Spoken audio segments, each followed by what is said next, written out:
Hello everyone, ఈ particular వీడియోలో analog and digital communication systems important questions చెప్తాను. ఎవరైతే ECE C23 third semester regular or supply exams attempt చేయబోతున్నారో వాళ్ళకి రిలేటెడ్గా already electronic circuits 1 and digital electronics important questions upload చేయడం జరిగింది. వాటి యొక్క లింక్స్ ఇస్తాను. అండ్ ఎక్కడ నోటిఫికేషన్ మిస్ అయినా మీకు వాట్సాప్ గ్రూప్లో నోటిఫికేషన్ మిస్ అవ్వకుండా ఉంటారు కాబట్టి మీరు అప్డేటెడ్గా ఉంటారు కాబట్టి అక్కడ వాట్సాప్ గ్రూప్ లింక్ కూడా ఇస్తాను, కావాలంటే జాయిన్ అవ్వచ్చు. అక్కడ కూడా వీడియో అనేది పోస్ట్ చేస్తాను. ఓకే, ఇప్పుడు అనలాగ్ అండ్ డిజిటల్ కమ్యూనికేషన్స్ యొక్క ఇంపార్టెంట్ చాప్టర్స్ ఏంటి, వాటిలో ఎలా చదవాలి, టిప్స్ అన్నీ కూడా చెప్తాను. సింపుల్గా లాగిస్తాను. కొంతమంది పెద్ద వీడియో అవుతుంది, ఇబ్బంది అవుతుందని చెప్తున్నారు కాబట్టి కొంచెం తక్కువ వీడియో వచ్చేటట్టుగానే నేను క్యారీ చేస్తాను ఎంతని. సో టోటల్గా 5 యూనిట్స్ ఉంటాయి. బ్లూ ప్రింట్ చూసుకుంటే ప్రతి యూనిట్ నుండి కూడా ఈక్వల్ నెంబర్ ఆఫ్ షార్ట్స్ వస్తాయి. ప్రతి యూనిట్ నుండి 2 షార్ట్స్ వస్తాయి. సో షార్ట్స్ మీద కాన్సన్ట్రేట్ చేయండి. అండ్ ఎస్సేస్ విషయానికి వస్తే unit number 3 and unit number 5 నుంచి మనకి 2 ఎస్సేస్ వస్తాయి. అండ్ యూనిట్ 1 అండ్ యూనిట్ 4 నుంచి 1.5 ఎస్సే వస్తుంది. యూనిట్ 2 నుంచి మనకి 1 ఎస్సే వస్తుంది. సో మీరు మేజర్ కాంట్రిబ్యూషన్ దేనికి ఇవ్వాలి, ఈజీగా పాస్ అవ్వాలి అన్న అంటే ఎక్కువ ఎస్సేస్ వచ్చే యూనిట్స్కి కాన్సన్ట్రేషన్ ఎక్కువ ఇవ్వాలి కాబట్టి యూనిట్ 3 అండ్ యూనిట్ 5కి కొంచెం ఎక్కువ ఇవ్వండి. నన్ను అడిగితే యూనిట్ 5 కన్నా యూనిట్ 3 చాలా ఈజీ. ట్రాన్స్మిటర్స్ నుంచి ఒక ఎస్సే, రిసీవర్స్ నుంచి ఒక ఎస్సే, దాని క్యారెక్టరిస్టిక్స్ నుంచి ఎస్సే రావడానికి ఛాన్సెస్ ఎక్కువ ఉంటుంది. అండ్ అలానే నెక్స్ట్ మీకు amplitude modulation, digital communication principles ఏవైతే యూనిట్ 4 ఉన్నాయో 1, 3, 4 కొంచెం సింపుల్గా అనిపించవచ్చు సెకండ్ అండ్ 5తో కంపారిజన్ చేస్తే. ఓకే, సో చూసుకోండి, నేను చెప్తాను ఇప్పుడు ఎస్ఎస్ దాని రిలేటెడ్గా.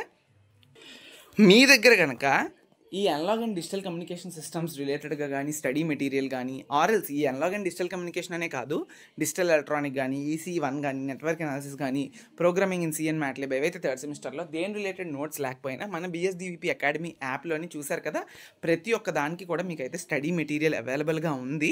జస్ట్ మీరు 249 రూపీస్ పే చేస్తే మీకు స్టడీ మెటీరియల్స్ అన్నీ కూడా మీకు కనిపిస్తాయి.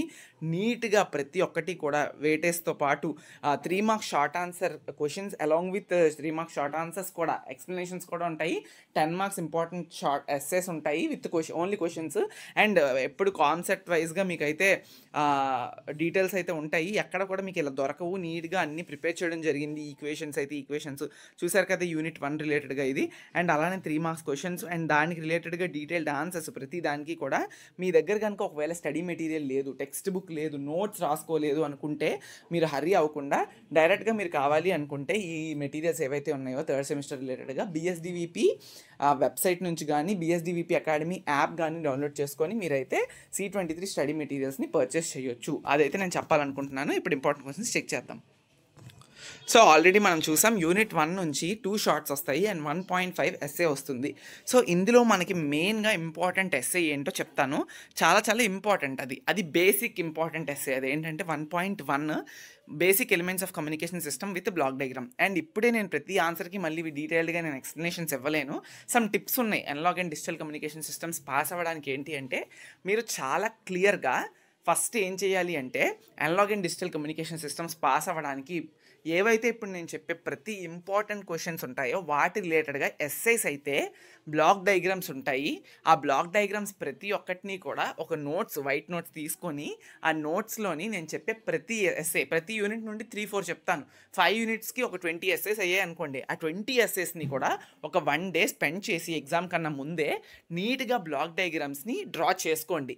నీట్గా హెడ్డింగ్ పెట్టుకొని వైట్ పేపర్ మీద ప్రతి క్వశ్చన్కి బ్లాక్ డయాగ్రాము, ఆ బ్లాక్ డయాగ్రామ్లో లోపల ఏమేమి ఉన్నాయో పేర్లు. బ్లాక్ డయాగ్రామ్ అంటే అవుట్లుక్ డ్రా చేసి వదిలేస్తే who will give you marks కదా. సో బ్లాక్ డయాగ్రామ్ అంటే సెట్ ఆఫ్ డయాగ్రామ్ ప్లస్ లోపల ఉన్న ఎలిమెంట్ ప్రతి ఒక్క బ్లాక్లోని ఏమేమి ఉంటాయి అనేది కూడా మీరు మెన్షన్ చేసి అలా ఒక 1 డే స్పెండ్ చేసి ప్రతి ఒక్క రిలేటెడ్ ఎస్సేని ప్రిపేర్ అయితే డ్యామ్ షూర్ ఈ సబ్జెక్ట్లో మంచి మార్క్సే కాదు, ఈజీగా పాస్ అవుతారు కూడా.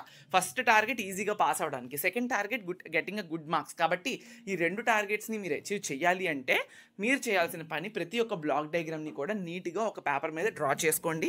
డ్రా చేసిన దాన్ని సెకండ్ టైం మళ్ళీ ప్రిపేర్ అవ్వండి.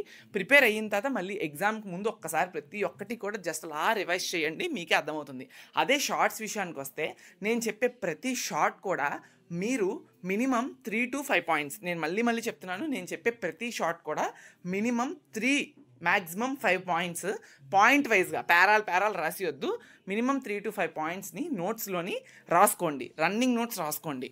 ఓకే, అలా రన్నింగ్ నోట్స్ రాసుకుంటేనే మీకు ఎగ్జామ్ అప్పుడు మళ్ళీ ఎక్కడెక్కడికో వెళ్ళిపోకుండా మీకు తిరగకుండా అన్నీ దొరుకుతాయి. సో అలా ఇలా రన్నింగ్ నోట్స్ రాసుకోవడానికి ప్రతి క్వశ్చన్ రిలేటెడ్గా ఆన్సర్స్ కూడా మన బిఎస్విపి అకాడమీ యాప్లో కానీ వెబ్సైట్లో కానీ స్టడీ మెటీరియల్స్ దొరుకుతాయి. ఒక్క ఈ సబ్జెక్ట్ కాదు, ప్రతి ఒక్కటి కావాలంటే తీసుకోవచ్చు. సో ఇప్పుడు నేను స్టార్ట్ చేస్తాను. మళ్ళీ పదే టిప్స్ ఇవ్వలేను, మేజర్ టిప్స్ అన్నీ ఇచ్చేసాను. జస్ట్ ఇప్పుడు ఇంపార్టెన్స్, షార్ట్స్, ఎస్సేస్, టిక్స్ పెట్టేస్తాను, చదివేసుకోండి. ఓకేనా? ఫస్ట్ ఈ లెసన్ నుండి ఇంపార్టెంట్ ఎస్సే 1.1 చాలా ఇంపార్టెంట్. నెక్స్ట్ ఇంపార్టెంట్ ఎస్సే వచ్చేసినప్పటికీ 1.7 define amplitude modulation and draw its waveform and 1.9 derive the time domain equation for AM signal. ఇదంతా కలిపి అడుగుతాడు. 1.7, 1.9 జస్ట్ యాంప్లిట్యూడ్ మాడ్యులేషన్ డెఫినేషన్ రాసి జస్ట్ యాంప్లిట్యూడ్ మాడ్యులేషన్లో modulation ఎలా చేసాం, క్యారియర్ సిగ్నల్ ఎలా ఉంది, దాంతో కలిపిన తర్వాత మాడ్యులేటెడ్ సిగ్నల్ ఎలా వచ్చింది అనేది మీరు చూపించాలి చక్కగా. ఓకే, ఆ తర్వాత మనం ఏంటి అంటే మెసేజ్ సిగ్నల్, క్యారియర్ సిగ్నల్ని డ్రా చేస్తారు. ఆ రెండింటిని కలిపితే మాడ్యులేషన్ అవుతుంది. Modulation signal wave form draw చేస్తారు. డ్రా చేసిన తర్వాత time domain equation for AM signal. ఇదంతా డెరివేషన్ ఉంటుంది, చాలా పెద్ద డెరివేషన్ ఉంటుంది. You need to be bit careful while writing this derivation because starting నుండి ఎండ్ పాయింట్ వరకు ప్రతి ఒక్క ఈక్వేషన్ కరెక్ట్గా ఉంటేనే ఫుల్ మార్క్స్ పడతాయి. ఎక్కడో మీరు పిచ్చిగా రాసేసి ఫైనల్ ఆన్సర్ వేసేస్తే ఎవరైతే వాళ్ళు ఉన్నారో మనకి కరెక్ట్ చేసే వాళ్ళు ఏమి చూడలేరు అనుకోవద్దు. వాళ్ళ దగ్గర పక్కనే ఆన్సర్ కీ ఉంటుంది. మీరు ఏదో ఫైనల్ ఆన్సర్ రాసేసి పైన అంతా ఇష్టానుసారం రాసేస్తే లక్ బేసెస్లోనే అది మీకు పడితే పడవచ్చు, లేదా పోతుంది. చూసుకొని ప్రతి ఒక్క పాయింట్ గుర్తుపెట్టుకొని చేయండి. ఇవి 2 ఇంపార్టెంట్. నెక్స్ట్ వచ్చేసినప్పటికీ ఇంకా ఏంటి అంటే మీకు అడిగేది 1.10 explain the frequency spectrum of AM wave and hence calculates it's bandwidth అని ఉంది కదా. అది ఏంటి అంటే ఒక్క నిమిషం చెప్తాను. Just only frequency spectrum of AM చదివితే చదవండి. దానికన్నా ఒక ఇంపార్టెంట్ ఎస్సే ఉంది. అదేంటంటే ఇక్కడ చూడండి, 1.2 explain the frequency spectrum of radio waves and state applications of each band. ఇది పెద్ద టేబుల్ ఉంటుంది. ఒక్కొక్క రేంజ్ ఆఫ్ ఫ్రీక్వెన్సీస్లోని ఒక్కొక్క అప్లికేషన్ ఉంటుంది. శాటిలైట్స్లో వాడతారు, టెలివిజన్లో వాడతారు, రేడియో బ్రాడ్కాస్టింగ్లో వాడతారు, అండ్ అలానే నెక్స్ట్ మాడ్యులేషన్స్లో వాడతారు, మైక్రోవేవ్ సిగ్నల్స్ అనేవి మీకు యాంటీనాస్లో వాడతారు. ఇలా ప్రతి ఒక్క రేంజ్ ఆఫ్ ఫ్రీక్వెన్సీకి ఫ్రీక్వెన్సీ వేవ్ స్పెక్ట్రమ్లోని మనకు ఒక్కొక్క అప్లికేషన్ అయితే ఉంటుంది. నేను మళ్ళీ చెప్తున్నాను. 1.1, 1.2 అండ్ 1.7 అండ్ 1.9 కంబైన్డ్లీ అండ్ 1.13. ఓకే, ఇవి ఇంపార్టెంట్ 4 ఇంపార్టెంట్ ఎస్సే క్వశ్చన్స్. ఇందులో మీకు డెరివేషన్స్ ఉంటాయి, చెక్ చేసుకోండి. షార్ట్స్ విషయానికి వస్తే ఏం చేయాలి అంటే మళ్ళీ చెప్తున్నాను. షార్ట్ విషయానికి వస్తే you need to be bit careful. అదేంటి అంటే ఫస్ట్ మాడ్యులేషన్ ఇండెక్స్ డెఫినిషను, ఆ తర్వాత next base band signal, carrier signal, modulated signal యొక్క డెఫినేషన్స్ చదువుకోవాలి. తర్వాత effects of over modulation. Okay, ఇవి చదువుకోండి. షార్ట్స్ విషయానికి నేను ఓవరాల్గా చెప్పాను, పిన్ టు పిన్ ఇక్కడ చెప్పట్లేదు, కానీ షార్ట్ విషయానికి ఓవరాల్గా చెప్పాను. అవి నోట్ చేసుకొని ప్రిపేర్ అవ్వండి. Next angle modulation. దీనికన్నా ముందు నెక్స్ట్ మనం 3rd యూనిట్ చూద్దాం. ట్రాన్స్మిటర్స్ అండ్ రిసీవర్స్లో మీకు 2 ఎస్సేస్ అండ్ 2 షార్ట్స్ వస్తాయి. చాలా ఇంపార్టెంట్ ఎస్సేసే నేను చెప్తాను. ఓకే, ట్రాన్స్మిటర్స్ నుంచి 2, రిసీవర్స్ నుంచి ఒక 2 చెప్తాను. 4 చదువుకోండి. మీ లక్ బాగుంటే 4 నుంచి 2 వచ్చేస్తాయి, లేదా అట్లీస్ట్ 1 అయినా వస్తుంది. Okay, first important essay question వచ్చేసినప్పటికీ ఇందులో ట్రాన్స్మిటర్స్లో అదేంటి అంటే చాలా పెద్ద డయాగ్రామ్స్ ఉంటాయి. So you need to be bit careful. ఇందులో మీకు ఏంటి అంటే 3.3 and 3.4 are very important and easy. Okay, draw the block diagram for high level modulated transmitter and draw the low level modulated transmitter. Okay, ఇక్కడ మీరు గుర్తు పెట్టుకోవాల్సింది ఏంటంటే 3.3 and 3.4 are only single essay. అవి 2 ఎస్సేల కింద మీరు చదవద్దు. ఎందుకంటే హై లెవెల్ మాడ్యులేటర్కి లో level మాడ్యులేటర్కి just black డయాగ్రామ్స్లోని ఒకటి ముందు ఒకటి వెనక వస్తుంది అంతే. మీరు ఒక్కసారి బ్లాక్ డయాగ్రామ్ తీసి చూస్తే 2 సిమిలర్గా ఉంటాయి. యాంప్లిఫికేషన్ పార్ట్ దగ్గర ఒకటి ముందు వస్తే ఒకటి వెనకాల వస్తుంది. అది చెక్ చేసుకోండి అంతే. రిమైనింగ్ వర్కింగ్ అన్నీ కూడా ఒకలాగే ఉంటాయి. ఒకసారి కావాలంటే ఆన్సర్స్ కూడా తిరగేసి చెక్ చేసుకోండి. ఓకే, అలా చదువుకుంటేనే మీకు అవుతుంది. ఇవేవో 2 ఎస్సేలు చెప్పేశారు, ఇంత పెద్దదా అనుకోవద్దు. అందుకే మళ్ళీ చెప్తున్నాను. 3.3 and 3.4 are very similar. Okay, ఒకటి లో లెవెల్, ఇంకొకటి హై లెవెల్, అంతే, అంతకన్నా ఇంకేం లేదు. ఓకే, జస్ట్ ఒకసారి బ్లాక్ డయాగ్రామ్స్ చెక్ చేయండి. 2 ఒకలాగా ఉంటాయి. జస్ట్ చిన్న మార్పు ఉంటుంది బ్లాక్ డయాగ్రామ్లో, అంతే.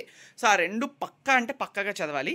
ఆ తర్వాత మీరు చేయాల్సింది ఏంటి అంటే 3.10 ఇది ఎట్టి పరిస్థితుల్లో వదలొద్దు. చాలా important. Working of superheterodyne AM receiver with block diagram చాలా ఇంపార్టెంట్. అది వదిలేరా మరి చాలా ఇబ్బందులు ఫేస్ చేయాల్సి వస్తుంది. ఆ తర్వాత ఇంకొకటి ఏంటంటే 3.9 draw the block diagram of TRF receiver and explain the function of each black. ఇవి ఇంపార్టెంట్. చాలా రిపీటెడ్గా చాలాసార్లు అడిగిన ఈ 4 ఎస్సేస్ చదువుకోండి. ఇంకా ఉన్నాయి. ఆమ్స్ట్రాంగ్ మెథడ్ ఉంది, తర్వాత ఫాస్టర్ సీలే అని చెప్పి మనకి ఇక్కడ ఉంటుంది. కింద ఫేస్ డిస్క్రిమినేటర్ అవన్నీ ఉన్నాయి. ఇవన్నీ చదివితే ఇంకా మొత్తం యూనిట్ అంతా చదివినట్టే. ఇంపార్టెంట్ క్వశ్చన్సే కాబట్టి ఇంపార్టెంట్ క్వశ్చన్స్లో నేను చెప్పిన 4 మరీ ముఖ్యంగా చదువుకోండి. That's it. అండ్ షార్ట్స్ విషయానికి వస్తే ఇందులో మీకు షార్ట్స్ ఏమడుగుతాడంటే డెఫినెట్గా చెప్తున్నాను 3.8 అనేది చాలా ఇంపార్టెంట్ షార్ట్ అవుతుంది. Sensitivity, selectivity, fidelity of a radio receiver అంటే క్యారెక్టరిస్టిక్స్ ఆఫ్ అ రిసీవర్ ఇది. ఓకే, రిసీవర్కి ఉండాల్సిన క్యాపబిలిటీస్ ఏంటి, క్యారెక్టరిస్టిక్స్ ఏంటి అనే దానికి డెఫినేషన్స్, సెన్సిటివిటీ, సెలెక్టివిటీ, ఫిడిలిటీ అనేవి ఖచ్చితంగా చదవాల్సిన ఇంపార్టెంట్ షార్ట్ ఆన్సర్ డెఫినేషన్స్. దాంతోపాటు ఇంకా ఏంటి అంటే 3.12 and 1.3 ఓకే, ఈ రెండు పక్కా చదవాలి. ఏవీసీ యొక్క నీడ్ ఏంటి, ఏవీసీ అన్న ఏజీసీ అన్న ఒకటే, రెండు కూడా గుర్తుపెట్టుకొని చదువుకోండి. And factors to be consider for choice of if. Okay, ఈ ఫ్రీక్వెన్సీ కోసం అది కూడా మీకు అడిగే ఛాన్స్ ఉంటుంది. ఆ తర్వాత లో level and high level modulation యొక్క డిఫరెన్సెస్ 3.2 4 ఎస్సేస్ అండ్ 4 షార్ట్స్. అవి కూడా షార్ట్స్ ఎంత చిన్నవి తెలుసా, జస్ట్ 3 పాయింట్స్ ఉంటాయి. డెఫినేషన్స్ ఎన్ని పాయింట్లు ఉంటాయి, ఒక్కొక్క పాయింట్ ఉంటుంది అంతే.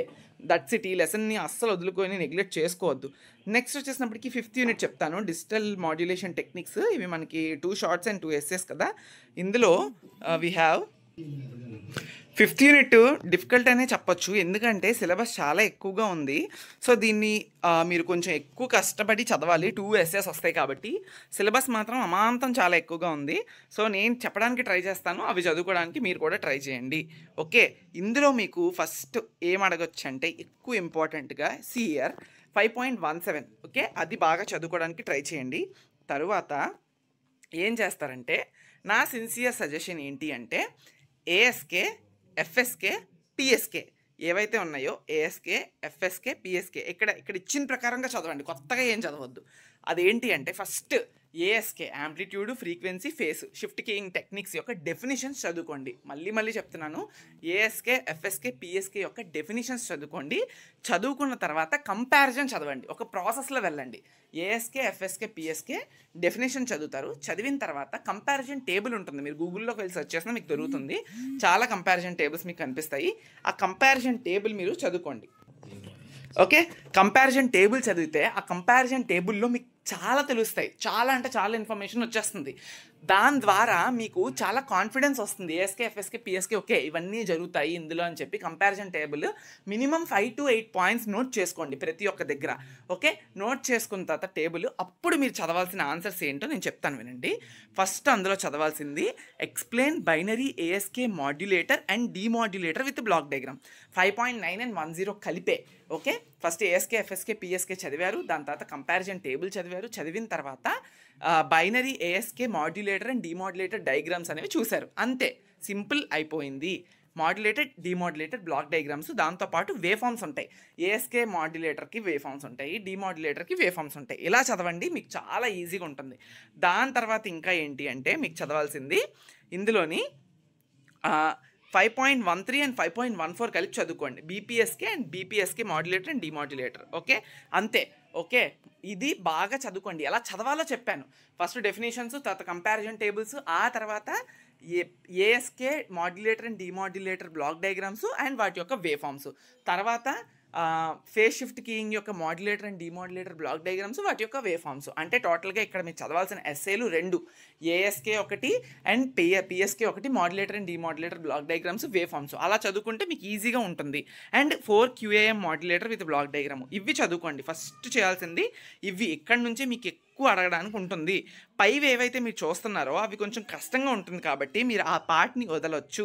మీకు ఒకవేళ ఓపిక ఉంది చదవగలను అనుకుంటే మీరు 5.3ని టచ్ చేయండి. లేదంటే ఇప్పుడు నేను చెప్పిన ఎస్సేస్ ఏవైతే ఉన్నాయో వాటిని ఎక్కువ టచ్ చేయడానికి ట్రై చేయండి. Okay, that's what I can సే.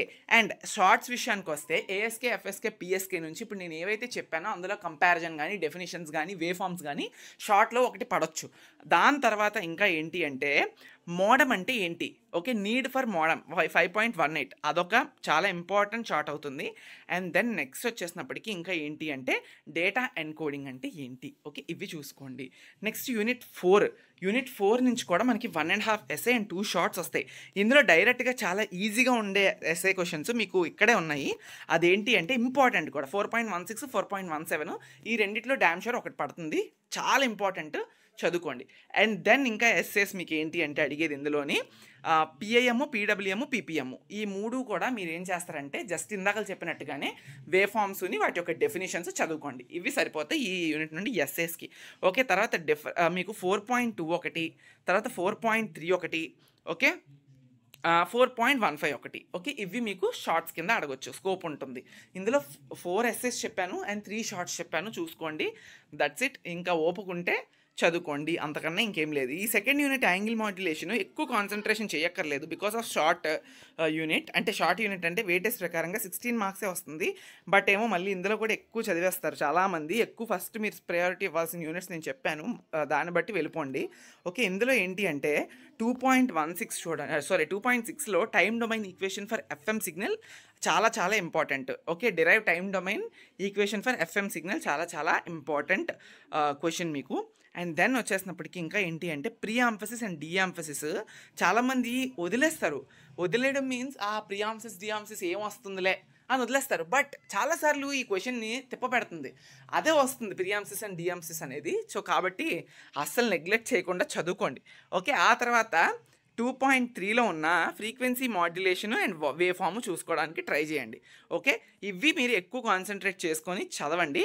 ఆ తర్వాత ఏంటి అంటే షార్ట్స్ కానీ ఎస్ఎస్ కానీ ఏం అడుగుతారో మనం చెప్పలేము. బట్ 2.11 నుండి 2.14 వరకు చాలా ఇంపార్టెంట్. ప్రతి ఒక్క కాన్సెప్ట్ కూడా మీకు పేపర్లో కనిపించే కాన్సెప్ట్ అవుతుంది. షార్ట్స్ కానీ ఎస్ఎస్ కానీ హాఫ్ ఆఫ్ ఎస్ఎస్ కింద అడగొచ్చు. అంటే 10 మార్క్ ఎస్ఐని 5 స్ప్లిట్ చేసి అడగొచ్చు. కాబట్టి అవి చూసుకోండి.